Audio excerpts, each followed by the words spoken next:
Hey there, this is Suleika Snyder, and I'm trying a new little promo thing wherein I read to you a little bit from one of my new romances. This is Bollywood and the Beast, which, as it sounds like, is just Beauty and the Beast set in the Bollywood film industry in India. Here we go. Here's the Beast and Beauty's first meeting. I apologize for the glare on my glasses. I can't read without them. All she saw were his legs at first. Dark track pants, the reflective white stripes up the sides ruining the camouflage of a man encased by a high-backed wing chair. Gradually, as she walked further into the room and her eyes adjusted, the rest of his outline took shape. Broad shoulders, shoulder-length hair, a hand curled around the edge of the chair's arm, and a voice as dark and rich as chocolate, deep and glorious like Amitabh Bachchan's. "Who are you?" he asked, even as she mentally answered the same question about him. Taj Ali Khan, the mysterious brother, the infamous brother. Her curiosity would be sated far sooner than she'd expected. All she really knew of him was his movies and what little Ashraf had told her on the flight from Mumbai.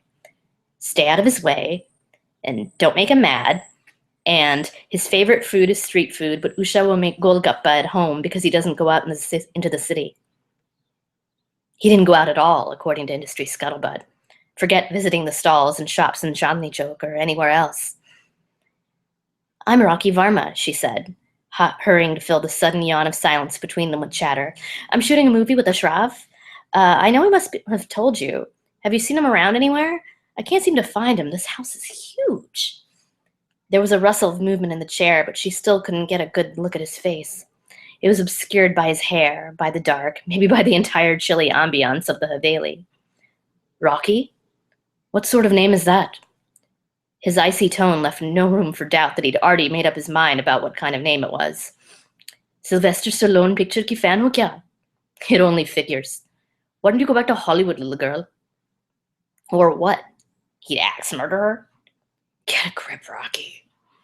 "My name is Rocky," she said, willing her voice not to shake, to stay cheerful in the face of his creepitude. "But there was a Rocky in the industry before me. I'm sure you've heard of her. She's famous. Total fan favorite. So my mom and dad thought I'd be like trying to do movies with the name Natalie Wood or Audrey Hepburn. And they've got a point. I shouldn't remind people of that Rocky, right?" "Huh. If you are reminding, why not go for Madhubala? Widen the gulf." It wasn't a nice suggestion. And though she couldn't see his eyes, she could feel his gaze. Flickering from her head to her toes, it dismissed her as so much less than the legendary heroine. He said something else, too rapid for her to catch because his deadly Hindi was heavily accented, oddly paced and different from Mumbai Hindi. Not that she could really understand either one. Maybe that blankness showed because he translated into English, and it managed to sound 3 times as condescending. "Madhubala, the greatest beauty in all of film. Where is she and where are you?" Insult coated his words like a layer of grime, and he followed them up with hand motions to indicate the gap in their statuses in case she was really stupid. Maybe another girl would have cried a little at that. He probably liked making people cry. Rocky wasn't about to give him the satisfaction of getting to her. She'd dealt with plenty of assholes on movie sets trying to play head games. One of her earliest lessons in the industry had been how to push back when someone shoved her. "You know what, buddy? Screw you. I didn't come all the way out here to put up with your crap or for a refresher course in Bollywood history. Now, where's Ashraf?" He ignored the question. "You need an education," he whispered in that insanely hypnotic voice. He probably used it to lure victims to their doom, the desi equivalent of a siren. "So many lessons and so many things. But who will teach you, sweet Rocky? Kaun hai wo lucky aadmi?" Her completely unladylike snort was automatic and combative. "Not you, that's for sure," she spat, shaking her head. Ashraf's warnings had not quite encompassed just what a jerk his older brother was. I mean, a real man doesn't have to make a woman feel small just so he can feel bigger.